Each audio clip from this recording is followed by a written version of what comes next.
السلام علیکم ورحمۃ اللہ وبرکاتہ۔ مکی ٹی وی چینل پر خوش آمدید، اہلا وسہلا مرحبا بکم فی القناۃ مکی ٹی وی اینڈ ویلکم۔ مکی ٹی وی نئی ویڈیو کے ساتھ حاضر ہے اور ہم آج کی ویڈیو میں بات کریں گے کورش عثمان کی،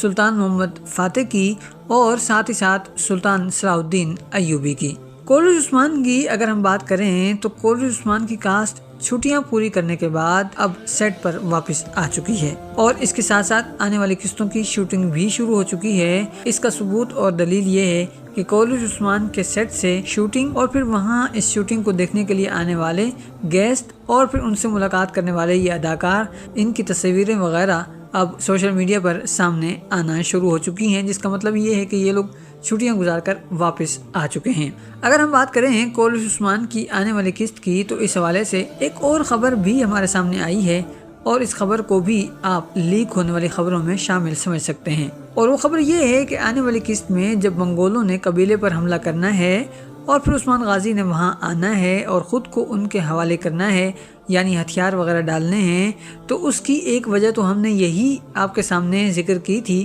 کہ قبیلے والوں کو زہر کے تریاق فراہم کرنے کے لیے عثمان غازی نے ایسا کیا ہے۔ مگر اب اس کے ساتھ ساتھ ایک اور وجہ بھی سامنے آئی ہے اور یہ بھی لیک ہو کر سامنے آئی ہے کہ عثمان غازی نے زہر کے تریاق کے ساتھ ساتھ اورحان اور اپنے یار غار بوران کی رہائی کی بھی شرط رکھی ہے، اور ان شرائط پر عمل درآمد کا یقین ہونے کے بعد ہی انہوں نے خود کو منگولوں کے حوالے کیا ہے اور پھر ہتھیار ڈالے ہیں۔ رہ جاتی ہے یہ بات کہ عثمان غازی کو اب اس مشکل ترین صورتحال سے کون بچائے گا؟ کیا ترگت آئے گا یا پھر عبداللہ کوسس میخائیل آئے گا یا پھر کوئی اور دوسرا، تیسرا، چوتھا، پانچواں آدمی آئے گا؟ تو اس حوالے سے لیک ہونے والی خبریں بھی سامنے آنا شروع ہو چکی ہیں، مگر فی الحال چونکہ وہ خبریں مکمل نہیں ہیں تو جب تک یہ مکمل نہیں ہو پاتا تو ہم آپ کے سامنے رکھنا مناسب نہیں سمجھتے۔ آنے والی ویڈیو میں اس حوالے سے مکمل تفصیلات فراہم کریں گے۔ اور اب بات کر لیتے ہیں سلطان محمد فاتح کی۔ تو اس ہفتے سلطان محمد فاتح کی 30ویں قسط آنے والی ہے، جس کا مطلب یہ بھی ہے کہ پہلا سیزن 15 قسطوں پر مشتمل تھا، تو اب اس ہفتے دوسرے سیزن کی 15 قسطیں پوری ہونے جا رہی ہیں۔ پہلے تو ہمارا خیال یہی تھا کہ پہلے سیزن کی طرح دوسرا سیزن بھی 15 قسطوں پر مشتمل ہوگا، مگر آنے والی قسط کے 2 ٹریلر سامنے آ چکی ہیں اور ان میں یہ نہیں بتایا گیا کہ یہ سیزن کی آخری قسط ہوگی، جس کا مطلب یہ ہے کہ آنے والی قسط اس سیزن کی آخری قسط نہیں ہوگی بلکہ مزید قسطیں بھی آئیں گی، اور یہ بھی ہو سکتا ہے کہ یہ لوگ آنے والی قسط میں بڑا ہی شاندار قسم کا حملہ کرنے والے ہیں اور شاہی توپ وغیرہ بھی استعمال ہونے والی ہے، اور ظاہر ہے کہ اس حملے میں بھی سلطان محمد فاتح کو ناکامی کا منہ دیکھنا پڑے گا، لہٰذا عین ممکن ہے کہ اس قسط کو سیزن کی آخری قسط بنا دیا جائے اور اگلے سیزن کے لیے سسپینس فل بنانے کے لیے سیزن کو ایسے موڑ پر روک دیا جائے جو سسپینس سے بھرپور ہو، تاکہ ناظرین جڑے رہیں، بندھے رہیں، اور جب اگلا سیزن شروع ہو تو تب سب لوگ پہلے سے دیکھنے کے لیے تیار ہوں اور ریٹنگ کی کمی کا مسئلہ پیش نہ آئے۔ لیکن دیکھتے ہیں کہ صورتحال کیا بنتی ہے اور ڈرامے والے اس حوالے سے کیا فیصلہ کرتے ہیں۔ جہاں تک بات ہے آنے والی قسط کی، تو آنے والی قسط نہایت ہی شاندار اور بہت ہی مزیدار ہونے والی ہے، ایکشن سے تو بھرپور ہوگی ہی، اور یہ بھی ممکن ہے کہ اہم کرداروں میں سے کوئی کردار بھی شہید ہو جائے۔ اس کے علاوہ غداری کا امکان تو موجود ہی ہے، کیونکہ فرحات کا راز ابھی تک راز ہی ہے، اور ایسا ممکن ہے کہ اس حملے کی ناکامی کے بعد جب کچھ تحقیقات کی جائیں اور معاملات کو غور سے گہرائی سے دیکھا جائے تو تب اندازہ ہو کہ یہ شخص غدار ہے، اور پھر اس کے بعد سلطان کا غضب اسے مار کر ٹھنڈا ہوگا۔ ظاہر ہے کہ جب آپ کوئی بڑا حملہ کرتے ہیں اور پھر آپ کو اس میں ناکامی کا منہ بھی دیکھنا پڑتا ہے تو اس صورت میں آپ کے کئی سارے اہم افراد کی شہادت بھی ہو جاتی ہے، جبکہ زخمی ہونے والے افراد کی بھی ٹھیک ٹھاک تعداد ہوتی ہے، لہٰذا ایسے موقع پر خود اپنا غصہ بھی ٹھنڈا کرنا ہوتا ہے، ضروری ہوتا ہے، اور ساتھ ہی ساتھ اپنی فوج کا مورال بڑھانا بھی ضروری ہوتا ہے۔ تو ایسے وقت میں کسی غدار کی گردن کاٹنا جو اس ساری شکست کا سبب بن رہا ہوتا ہے، اور ایسے کسی بڑے شخص کو سزا دینا خود اپنے آپ کو بھی ٹھنڈا کر دیتا ہے اور فوج کو بھی ٹھنڈا کرتا ہے اور فوج کا مورال بھی بڑھا دیتا ہے، ان کی ہمت بھی ایک بار پھر جوان ہو جاتی ہے۔ لہٰذا اس جنگ کے بعد اور جنگ میں ناکامی کے بعد فرحات کا راز ظاہر ہو جائے گا اور پھر اس کے بعد اس کا سر قلم کر دیا جائے گا۔ سلطان محمد فاتح کے حوالے سے مزید بات چیت بھی ہو سکتی ہے، مگر وقت زیادہ ہو جائے گا، لہٰذا ہم آج کی اس ویڈیو کے تیسرے موضوع کی طرف بڑھتے ہیں، اور وہ موضوع ہے سلطان صلاح الدین ایوبی۔ سلطان صلاح الدین ایوبی آخر کار مصر کے امیر بن ہی گئے ہیں، اور اب انہیں مصر میں اسٹیبلشمنٹ کا سامنا ہے جو یہ چاہتی ہے کہ معاملات ان کی مرضی کے مطابق چلائے جائیں اور انہیں 2 نمبری کے ساتھ ساتھ کھل کر کھیلنے کا موقع بھی دیا جائے اور میدان بھی فراہم کیا جائے۔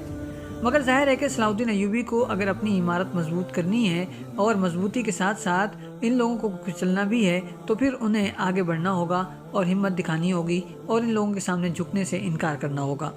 اس کھیل میں تاجر راکیف کی آمد کافی خطرناک پہلو ہے، اس لیے کہ ہمارا یہ خیال تھا کہ سلطان صلاح الدین ایوبی جلد ہی مصر میں اپنے پاؤں جما لیں گے اور پھر اس کے بعد ان کا رخ صلیبیوں کی جانب ہو جائے گا۔ مگر تاجر راکیف کی آمد یہ بتانے کے لیے کافی ہے کہ یہ کہانی اور اس طرح کے واقعات کافی طویل چلنے والے ہیں، یعنی تاجروں کی سازشیں، خلیفہ کی سازشیں اور پھر اس کے بعد ان لوگوں کو صلیبیوں سے حاصل ہونے والی امداد۔ یہ چیزیں ظاہر کرتی ہیں کہ سلطان صلاح الدین ایوبی کے لیے ابھی کافی ساری آزمائشیں باقی ہیں اور کہانی اسی نہج پر آہستہ آہستہ ہی آگے بڑھے گی۔ دوسری طرف ایک اچھی بات یہ ہوئی ہے کہ صلاح الدین ایوبی نے کونتیس میلیا کو چھوڑ کر اپنے لیے ایک اہم فرد کا اضافہ کر لیا ہے، اور اب جب وہ اپنے شوہر کو ظلم و زیادتی کرتے ہوئے دیکھے گی تو وہ صلاح الدین ایوبی کے لیے خفیہ پیغام رساں بنے گی اور پھر ایک دن اپنے شوہر یا صلیبیوں کے ہاتھوں ماری بھی جائے گی۔ دوسری طرف ایک اہم معاملہ صلاح الدین ایوبی اور سلطان زنگی کے درمیان بڑھتی دوریوں اور پھیلتی ناچاکیوں کا بھی ہے۔ جیسے کہ گزشتہ قسط میں صلاح الدین ایوبی جب اپنی والدہ کے پاس گئے تو وہ سلطان نور الدین زنگی سے ملاقات کر چکے تھے اور انہوں نے وہاں اپنی والدہ کے سامنے یہ ذکر کیا کہ ان کے اور سلطان نور الدین زنگی کے درمیان فتنہ پیدا کیا جا رہا ہے، یعنی نفرتیں پیدا کی جا رہی ہیں اور غلط فہمیاں پیدا کی جا رہی ہیں۔ سلطان صلاح الدین ایوبی کی یہ بات بالکل درست ہے اور تاریخی طور پر بھی ایک حقیقت ہے کہ یہ اسی طرح معاملہ ہوا تھا کہ سلطان جب مصر کے امیر بنے تو اس کے بعد صلاح الدین ایوبی اور نور الدین زنگی کی آپس میں کبھی ملاقات نہیں ہو پائی، اور یہاں ڈرامے میں تو دکھا دیا گیا ہے کہ سلطان نور الدین زنگی سے ملنے کے لیے صلاح الدین ایوبی چلے آئے ہیں، لیکن حقیقت میں ایسا کبھی نہیں ہوا تھا، بلکہ سلطان نور الدین زنگی یہاں شام میں صلیبیوں سے برسر پیکار رہے تو دوسری طرف صلاح الدین ایوبی کو پہلے فاطمیوں سے لڑنا پڑا اور پھر اس کے بعد انہیں صلیبیوں سے لڑنا پڑا،